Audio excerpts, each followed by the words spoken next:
What's up, everybody? Hope everyone's having a solid Easter Sunday. I'm basically doing this video just because I've seen a lot of riffraff in the RS community on the engine failures that these cars are having. Basically, what's happening on the earlier models, the version 4s, is the block is cracking, from what I gather, between the third cylinder and the fourth. And I know, well, I don't know personally, but I've seen a few of the guys where this happens, and basically their car doesn't idle properly, or they'll be driving and the car will just stutter really bad and not boost properly, given the fact that compression is escaping and misfiring in cylinder 3, I imagine. But scares the crap out of a guy, because you drop 50k on a car like this, and you kind of expect that the R&D has been done on Ford's end, and they ensure that it won't happen like it's happening on a mass scale on the earlier models of the RS.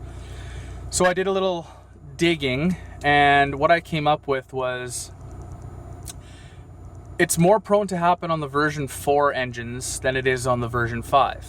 And you can check if you have a version 4 or version 5, and how you do that is popping your hood, and by the starter, you can Google this, so I'll just explain it to you. If you have a version 4 or version 5 engine, by a threaded plug in the block, and if it's a big hex plug, then you have a version 4, and if it's more like a rivet plug, if it's a big hex, you have a version 5, which is good, and if you have a rivet plug, it's a version 4, and it's more prone to this. So if you want to check yours, we checked ours, and thank goodness ours is a version 5, so I don't know if it happens on version 5s like it does on version 4s.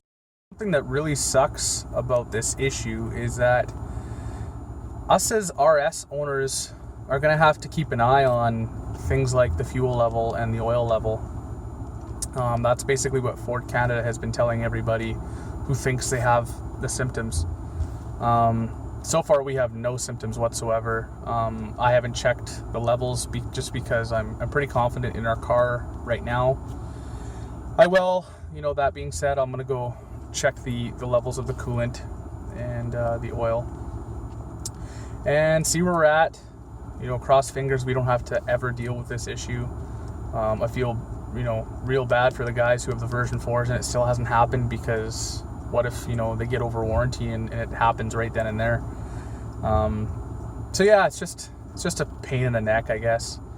But hopefully Ford figured it out and the version 5s are stronger. That's what I'm routing for anyway. So all that being said, there's a mod you could do, if you want to call it a mod, with the noise, the engine noise exhaust coming from the speakers in the car. And I didn't even know this was really a thing. I just seen it on the Facebook RS forums. So it's back there in the hatch area underneath the lid, I guess you want to call it.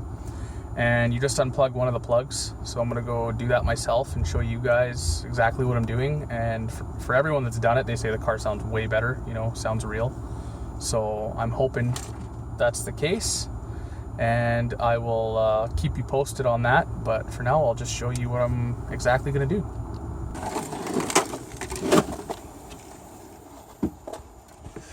So it's under here, and it's that guy right there, and it's the plug that is this one, 2-wire plug, and that should stop all the engine noise coming through your speakers. So I'm going to experiment with this, as you guys can as well. It does not, from what I understand, does not throw any codes or lights on the dash, so that is a bonus. And yeah, try it on yours, or if you have, let me know what you think about it. But I hope it sounds good, because when I'm behind this car driving, it sounds really good, and then when I get in it, it to me doesn't sound as good as being out of the car. So I hope this solves that problem. But as said before, I hope you guys all have a great Easter, and like the video and subscribe. Thanks. Bye for now.